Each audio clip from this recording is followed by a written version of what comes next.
E a todos. Tá bom o som aí? Tudo bem no fundo? Boa tarde, que a paz de Jesus nos envolva. Boa tarde aos amigos que estão também online, que vão assistir futuramente a palestra. Evangelho segundo o Espiritismo. Estamos na estação número 2. São 28 estações propostas por Kardec. Se nós pudéssemos atentar em cada paragem desses capítulos do Evangelho segundo o Espiritismo, vamos entender o legado da vida moral do Cristo. As mensagens redivivas de Jesus, exemplificadas, né, os exemplos de Jesus, trazida a lume através dos evangelistas, né, do Novo Testamento, passagem do Antigo Testamento e as instruções dos Espíritos.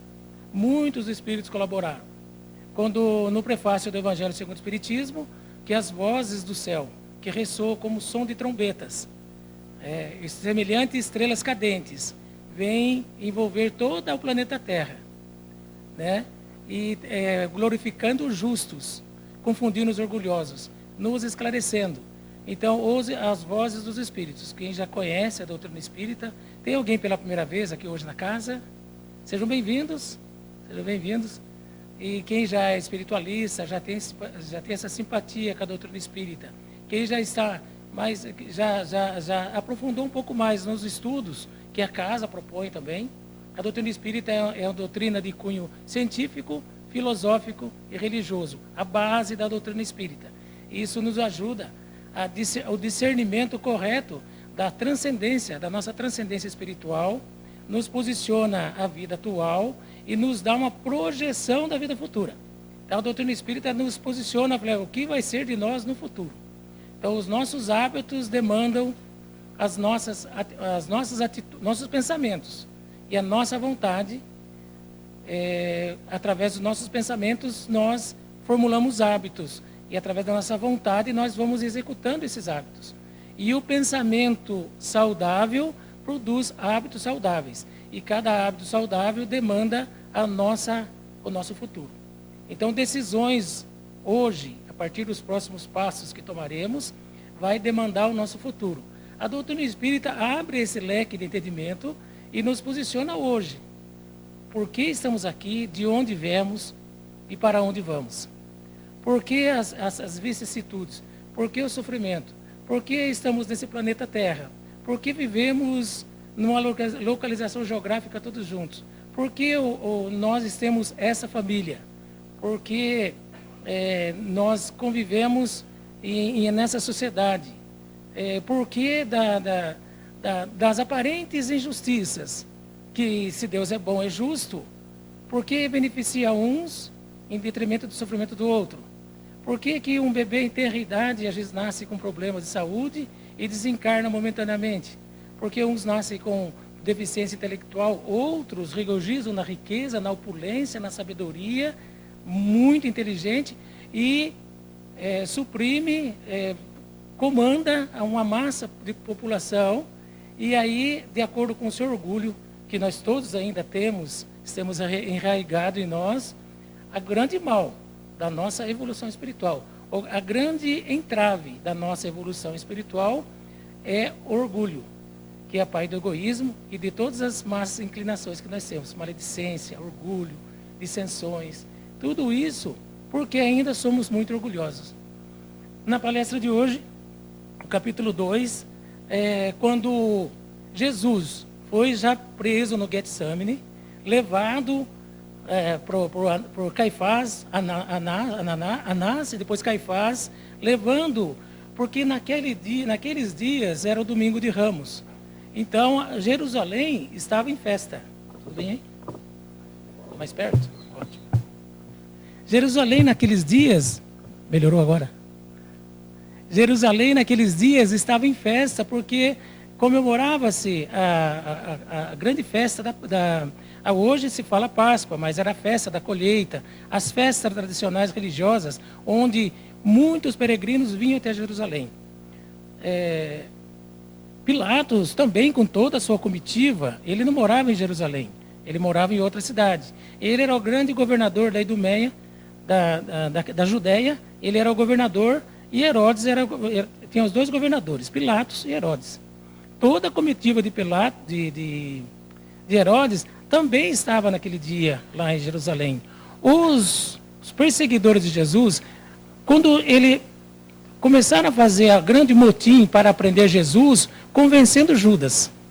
Judas, na sua simplicidade ou na sua impetuosidade, embora amando o mestre, entregou o Jesus, convencido pelos escribas e doutores da lei, dizendo: não, o cetro do poder vai ficar na mão do Rabi da Galileia, o grande Jesus, e você vai ser um dos assessores.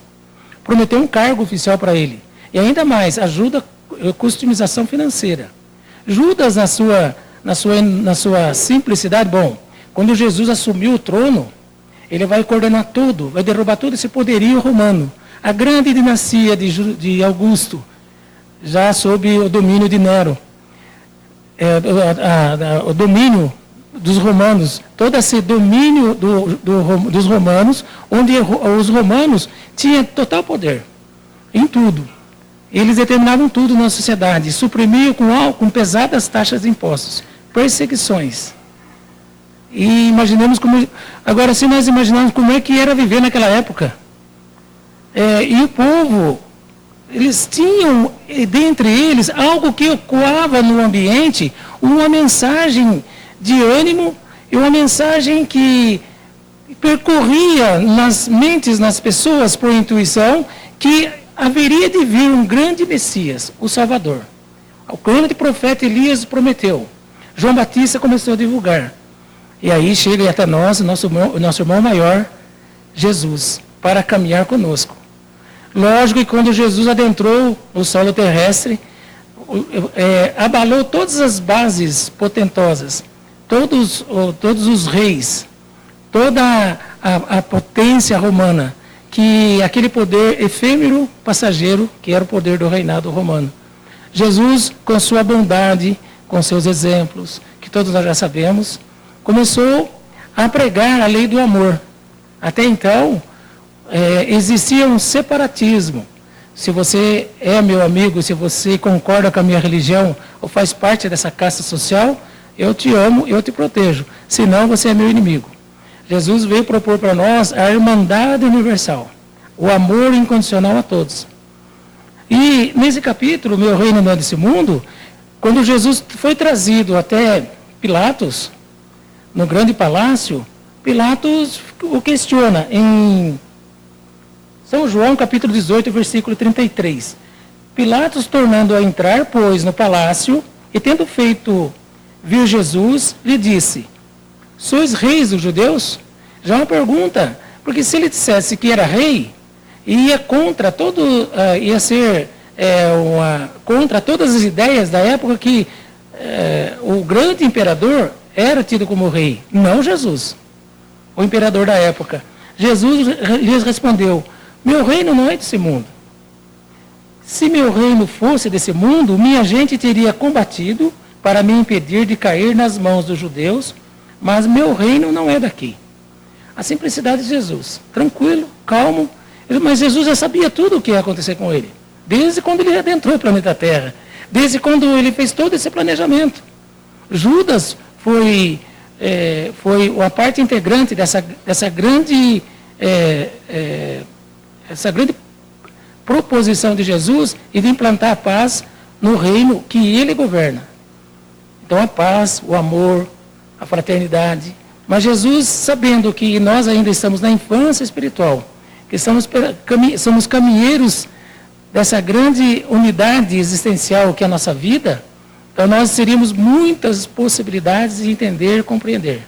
Tanto que estamos aqui há 2000 anos conversando sobre as mensagens redivivas de Jesus. Nós estamos ainda nos debatendo em busca de uma felicidade, de um equilíbrio espiritual, de uma paz de espírito, uma paz mesmo com as adversidades, mesmo com os problemas. Quando nós entendemos a mensagem de Jesus, nós somos mais fortes, porque entendemos que tudo é passageiro e que essa vida é um lapso comparando com a eternidade que nos espera. Então, é um momento fugídio que já passa já. é um estágio que nós estamos aqui. Então, nessa conversa com Pilatos, e aí Pilatos redargue: sois, pois, rei? Aí eu pergunto: mas se você não é rei dos judeus, então você é rei. Jesus replicou: vós o dissestes, eu sou o rei, mas não nasci e não vim a esse mundo senão para testemunhar a verdade. Qualquer que pertença à verdade, escuta a minha voz. Palavras de João, no capítulo 18, versículo 36 a 37. Então, essa pequena introdução para nós aqui da conversa de Jesus, naquele momento. Depois daquele momento, nós já sabemos o que aconteceu, né? Pilatos ficou entre... Mas espera aí, não vejo nada de grave dele. Como Pilatos acaba de chegar, mas a armação já estava tudo pronta. Os escribas já foram para o sinédrio, já julgaram Jesus, já amarraram, já vilipendiaram, já entregaram. Ele é um bagunceiro, ele está afrontando a lei de Moisés. Ele não pode, ele tem que ser condenado. Mas era dia de festas e naquele dia consagrado não podia prender e nem crucificar, não podia prender e não podia ter julgamento naquele dia. A não ser, aquele dia era contemplado um criminoso da lei preso, poderia trocar pela liberdade por outro, isso podia. Tanto que aproveitaram, estava tudo esquematizado com o algoz que foi trocado por Jesus. Aí Pilatos falou: mas não tem nada. E a esposa de Pilatos, como nós sabemos, pedia a ele, que a esposa de Pilatos já teve notícias de Jesus. Ela já sabia a bondade, o que Jesus tinha feito. E Pilatos ficou naquela situação. E agora?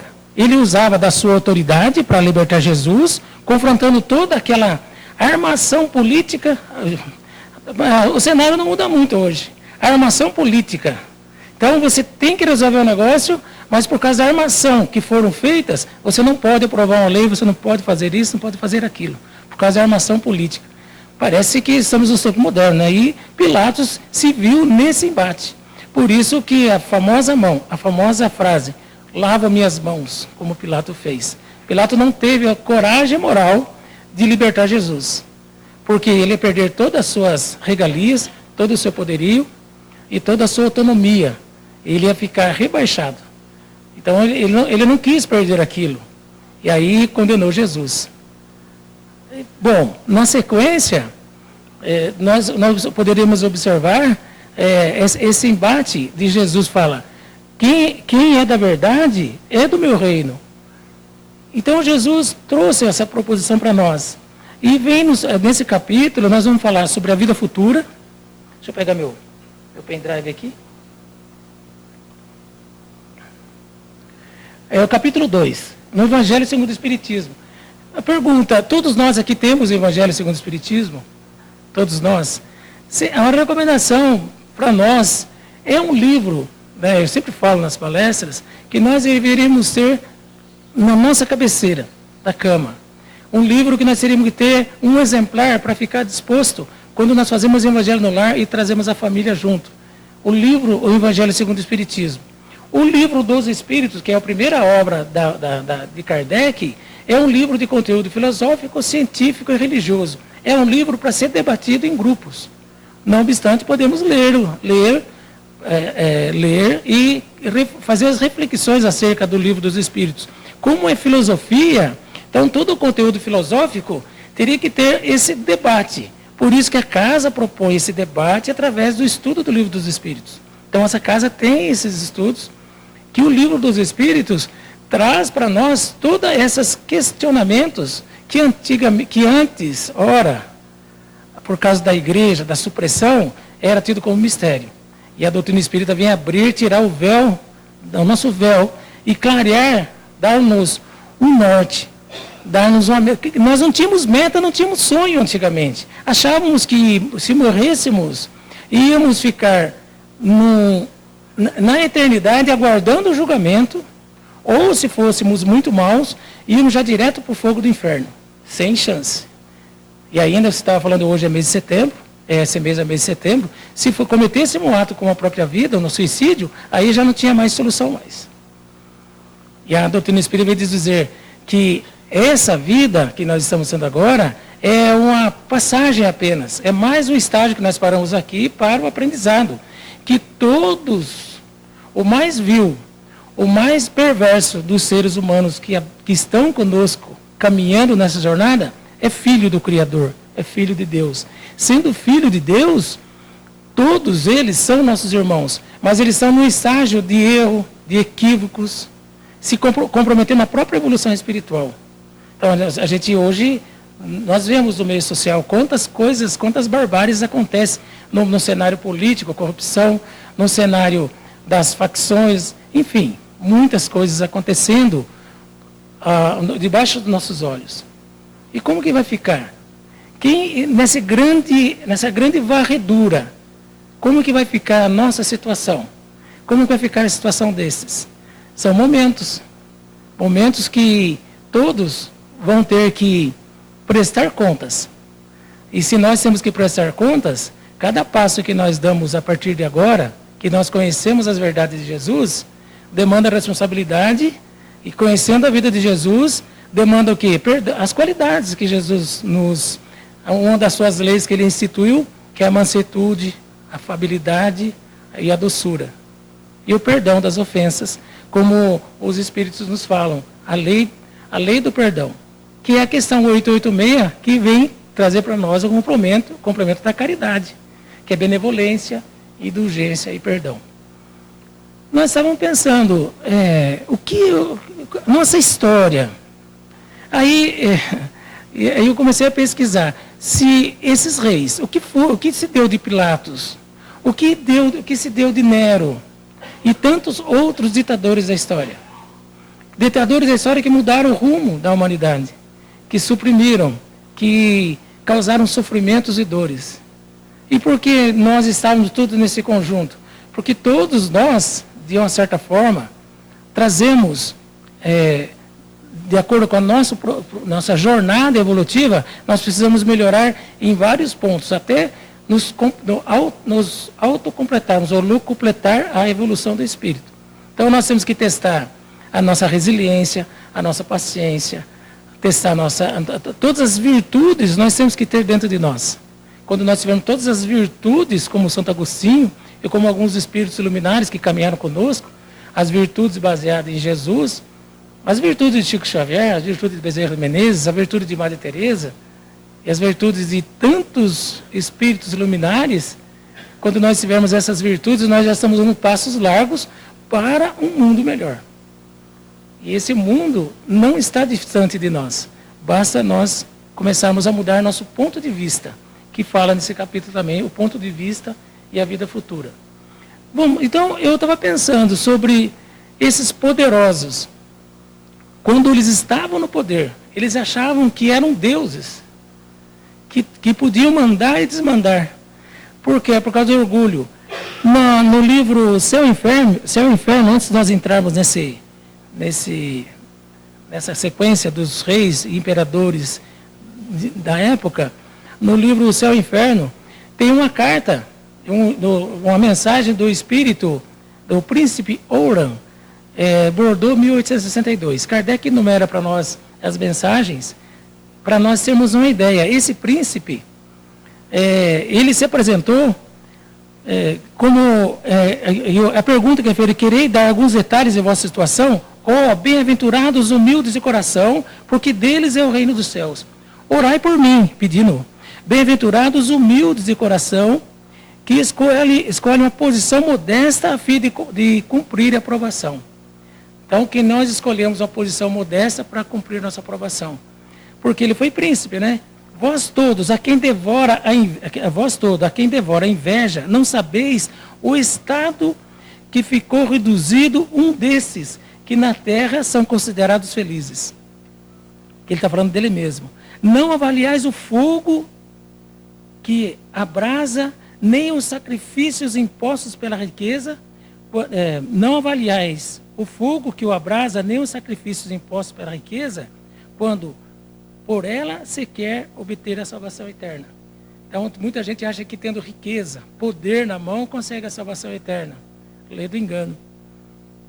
Que o Senhor me permita a mim, déspota, orgulhoso, espiar os crimes oriundos do meu orgulho entre aqueles mesmos a quem oprimi com tirania. Orgulho, repita-se constantemente a palavra para que não esqueçais nunca que ele é a fonte de todos os sofrimentos que nos acabrunham. Sim, eu abusei do poder, dos favores que dispunha. Fui duro e cruel para com os inferiores, as quais tiveram de curvar-se a todos os meus caprichos e satisfazer todas as minhas depravações. Quis a nobreza, a fortuna, as honras e sucumbi ao peso superior das próprias forças. E aí, no diálogo, vai conversando, né? vai se fazendo as perguntas para ele. E aí, pergunta, lembrai das suas existências precedentes? Ele fala que ele foi do imperador do tempo, foi um dos poderosos no tempo do império de Marco Aurélio. Marco Aurélio foi logo após Nero. Marco Aurélio foi um imperador bom, mas ele ainda enraizado no orgulho. Depois ele veio como um jovem, sábio, inteligente, mas humilde. Mas em vez de usar sua inteligência, ele vergastou, vendendo sua alma a preço, fazendo esquemas. Mais uma vez ele sucumbiu pelo orgulho. Depois ele veio novamente como na última encarnação. Depois ele veio de novo ganhar ciência. Depois na última experimentou a vida de luxo, de poder, no intuito de dominar os tropeços e atender aos conselhos. Ou seja, ele narra para nós os estágios que ele viveu. Então nós não podemos ter nossa vida como único ponto de vista essa vida. Então tudo que nós temos hoje são conquistas de vidas passadas e estamos tendo agora, mais do que nunca, um momento único de nós começarmos a melhorar nossa condição de vida. Tá, mas a felicidade, dinheiro, uma casa nova, um carro novo, ganhei na loteria, fiquei rico. Isso dá uma felicidade? A saúde, os médicos falam que está tudo em ordem, dá felicidade? Tá tudo, conseguiu emagrecer, conseguiu tudo, dá felicidade. Mas a grande felicidade, o grande tesouro é a felicidade do espírito. A sensação do dever cumprido. A beleza da felicidade que brilha, que reluz, não é a felicidade efêmera das aquisições materiais, é a felicidade do espírito. Então esse é o ponto de vista da vida futura, qual nós devemos cuidar. Então nesse príncipe Ouron, que está na segunda parte do capítulo 4 do Céu e Inferno, e aí vamos ver alguns imperadores. Bom, esse capítulo, do capítulo 2, trata para nós, meu reino não é desse mundo, nesse diálogo que Jesus fala, porque o reino dele é o reino do amor, da glória, é o reino da paz espiritual, é o reino que está no coração de cada um de nós. O reino que ele fala é o reino do nosso coração, do nosso pensamento, é o templo do Espírito. Então, quando nós poderemos estar nesse reino de bondade, de justiça, de benevolência, são boas virtudes que elevam o Espírito. Aí nós ficaremos tranquilos. A fala da vida futura, na vida futura, ele vem nos dizer sobre a proposta.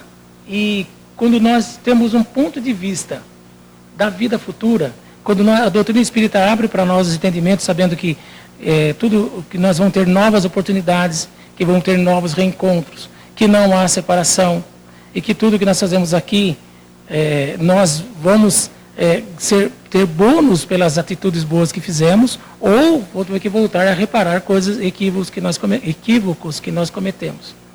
Então, às vezes, nós carregamos na consciência pesada, grilhões do passado, erros e alguns desatinos que cometemos no passado próximo, ou quando era jovem, alguns anos atrás, cometemos erros, prejudicamos pessoas, e agora nós começamos a entender, falando, e agora? O que vai ser de mim?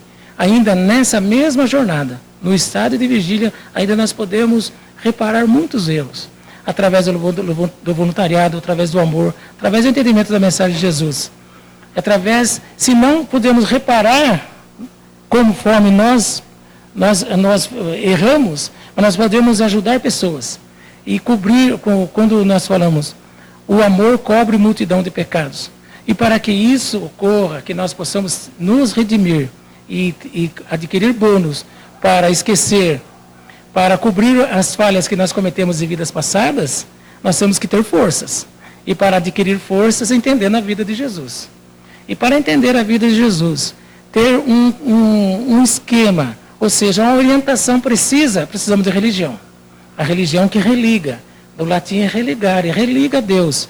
E essa religião, nós propomos, evidentemente, nós estamos aqui. Além da religião, é científico e filosófico, que é a doutrina espírita.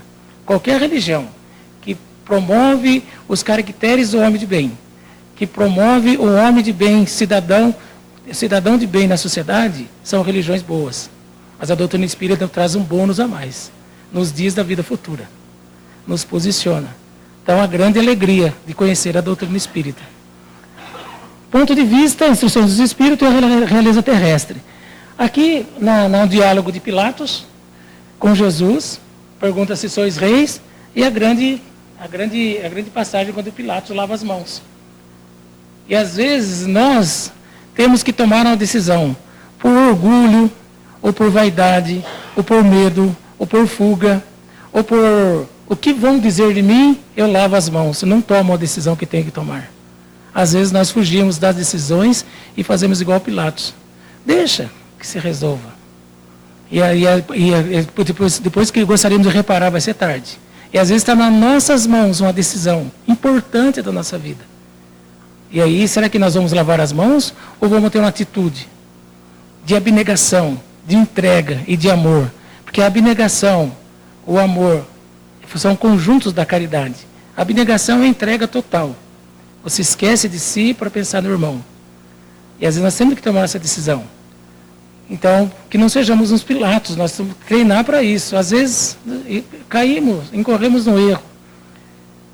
Pilatos foi um período do governo de Pilatos, ele foi prefeito, né? E aí, bom, dá para saber como que ela é, na época, discípulo da desnascia de Augusto, né? E o grande Império Romano, ele era um dos governadores. Então ele viveu na cerca de 26 a 36 depois de Cristo. Estou colocando aqui, imagina como que ele era na época, tudo para ele sorria. Nero, no ano de 37 a 68. Depois que Jesus morreu com 33, ele assumiu 37. Foi uma catástrofe. O que Nero aprontou, além da perseguição dos cristãos, queimou, todo mundo já sabe, mandou matar a própria mãe, e aí ficou totalmente perturbado, e os historiadores falam que ele sumiu e deu cabo através do suicídio. Imagine Nero na época, como ele era deslocado, louco. O que será que se deu de Nero? Então, na época que Nero estava governando, havia como é que fala? Uma revolta geral. Como que pode um homem de tanto poder, de tanta perseguição, dizimando famílias? Como é que Deus dá essa autoridade para ele? E muda muita coisa hoje. A gente vê algum autoritarismo hoje. Existe. Nós estamos vendo autoritarismo em tudo quanto é lugar, tanto que as guerras aí, as dissensões. Há essa diferença social gigantesca.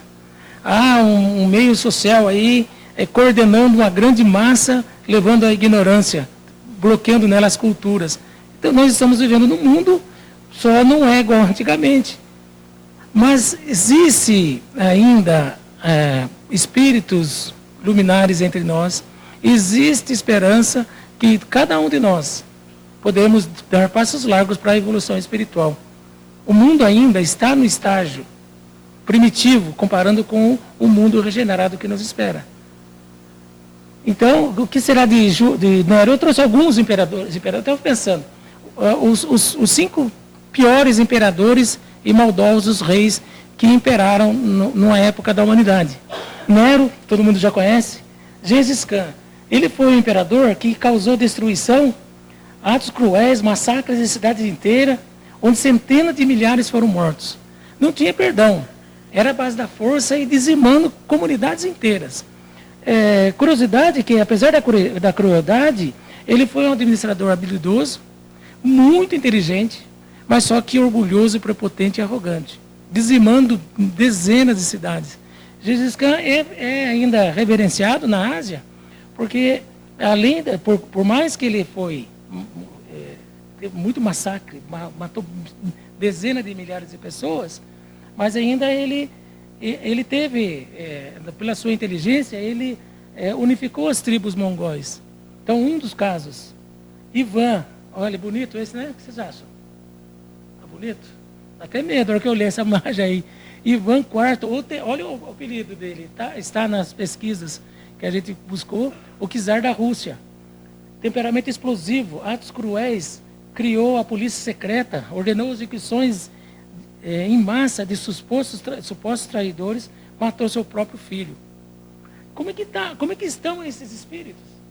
Né? Que é tido como poderosos, 1530, já é contemporâneo quase. Nós estávamos falando de Gengis Khan, do ano 1000, Nero, no 37, sempre teve nas épocas, no ano 1500, Leopoldo II da Bélgica, do 1800, já quase perto de nós, aqui em 1909. Ele matou ali de 5 a 10 milhões de pessoas em trabalho escravo do nativo de exploração da borracha.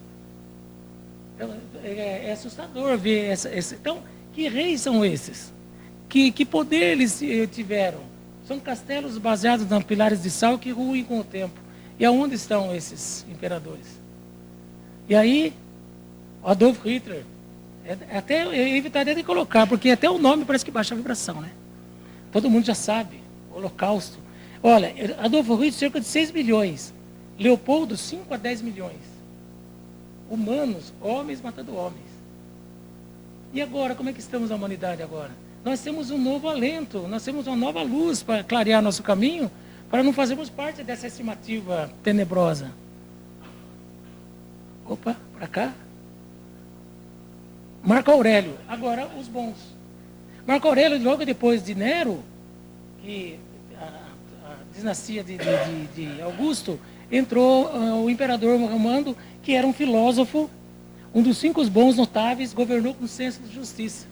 Mas olha, depois de 150 anos de opressão, vê que o tempo, se nós analisarmos a nossa história da humanidade, sempre teve essas opressões. Mas hoje, quanto que a humanidade já melhorou? Quanto que já evoluiu? Embora tenha lampejos de guerras em alguns circuitos da humanidade. Mas a grande maioria são homens de bem, homens que trabalham, homens que têm família, pessoas que procuram, de uma certa forma, a conexão espiritual. Então, nós estamos melhorando, estamos dando passos largos. Há otimismo no ar, há nova luz, há esperança.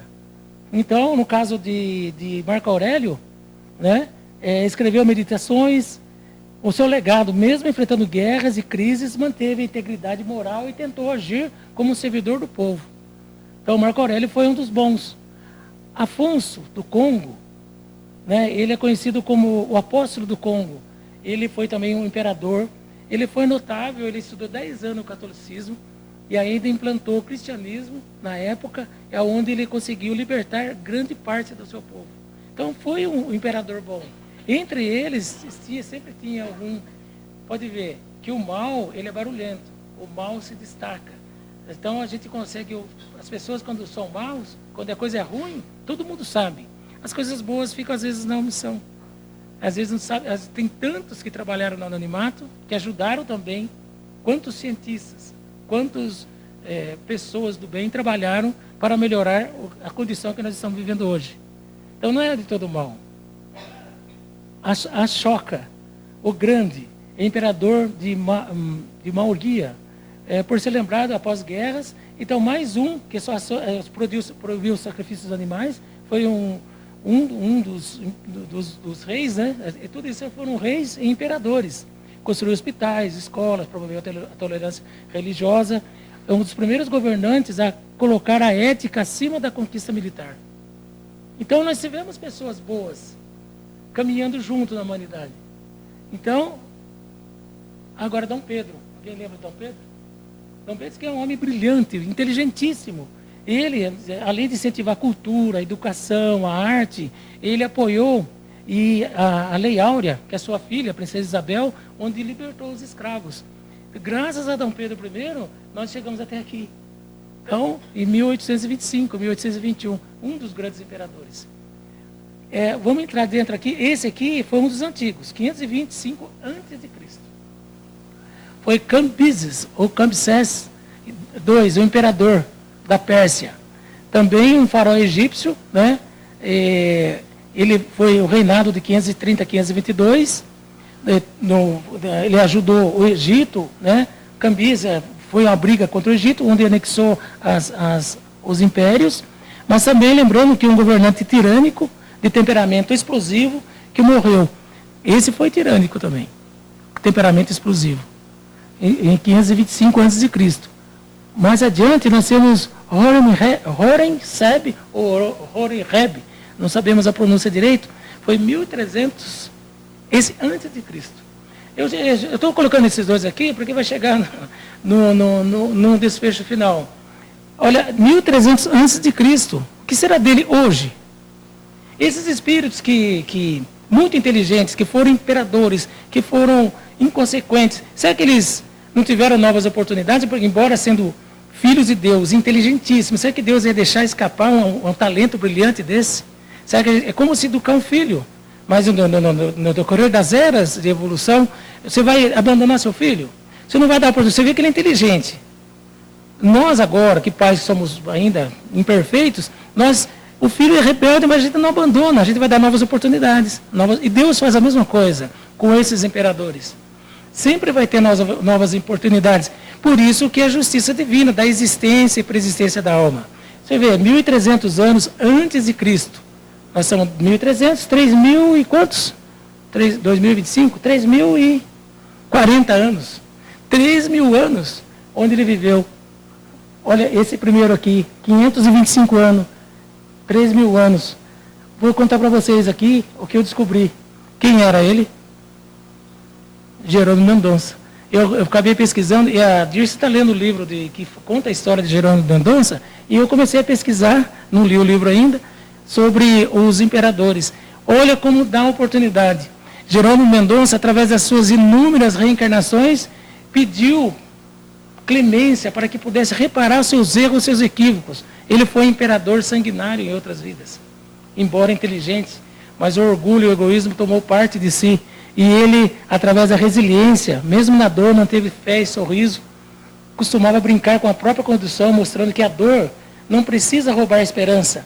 Mostrou que não é preciso saúde perfeita para servir, serviu deitado. Quem sabe a história de Jerônimo Mendonça? Aos 18 anos ele se acometeu de uma doença gravíssima, inteligentíssimo. E aí ficou paraplégico, só movimentando a parte de cima. Mesmo assim, com uma voz retumbante, com inteligência brilhante, ele fez inúmeras palestras, converteu muitos espíritos, tanto encarnados como desencarnados. Uma missão luminar de Jerônimo Mendonça, que esteve entre nós agora, recentemente. Tanto que ele esteve há 3.000 e poucos anos, como um imperador, teve há 500 anos, e sem contar outras vivências que ele teve, e esteve nova oportunidade, ele pediu. Então, às vezes, a gente é cometido uma doença, de uma debilitação, de uma debilidade, alguma coisa. Será que não é para nós pagarmos alguns delitos que fizemos em vidas passadas? Por isso que quando no capítulo 5, que nós vamos estudar logo adiante, fala bem-aventurados os aflitos, bem-aventurados que sofrem com resignação. Porque se Deus é bom, se Deus é justo, existe uma causa. E a causa de Deus é sempre justa. Nós que não entendemos, nós que somos muito ansiosos, queremos as coisas da noite para o dia. Então, não é linda a história de Jerônimo Mendonça? E esses outros imperadores, onde estão? Você acha que Deus renegou eles todos? Não sabemos como que funcionou as existências dele, mas com certeza deve trair entre nós uns que estão sucumbindo ainda, porque a gente vê muitos imperadores que estão entre nós hoje, no meio político, no meio social, e ainda abusando da sua inteligência, da sua sagacidade, por causa da ambição desenfreada, por causa do poder e por causa do autoritarismo, que estão no meio político. E nós somos ainda, nós estamos caminhando juntos. E vamos fazer o quê? Vamos fazer a nossa parte nesse processo de evolução. Um trecho rapidinho para encerrar aqui, de 2 minutos, 1 minuto e 20, pode ser? Será que eu consigo dar aqui um clique? Ih, não consigo. Eu não baixei lá, né? Ah, consegue? Dá para aumentar o som lá? Olha a voz de Jerônimo Mendonça, a maneira com que ele fazia a palestra. A gente vem de carro, ar-condicionado, mora perto, tem inteligência, tem tudo hoje, inteligência artificial, Google, e na época dele, ele é carregado. Hã? Ele veio na nossa casa e trocou essa janela. Ah, ele veio aqui? Eu não sabia. Ah, vocês ouviram ele? Que privilégio, eu gostaria de ter conhecido.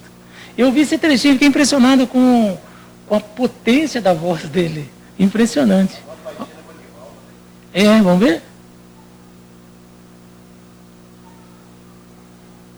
Soube Allan Kardec nortear o pensamento humano, dando-lhe uma verticalização correta em busca da eternidade da vida, mas dentro de uma lógica irreversível, mas com todos os conhecimentos filosóficos e científicos que estruturam a doutrina espírita. O eminente filósofo leonês, o professor emérito de Pestalozzi, foi bastante sapiente para escrever nos frontispícios da doutrina espírita esta legenda inolvidável: fora da caridade não há salvação. Compreender Allan Kardec que não basta o homem conquistar o acervo da cultura, voar com a inteligência, devassar o infinito dos mundos, se ele não conquistar para si a bondade, as qualidades do amor elevado e puro e sublimado que nos ensinara Jesus.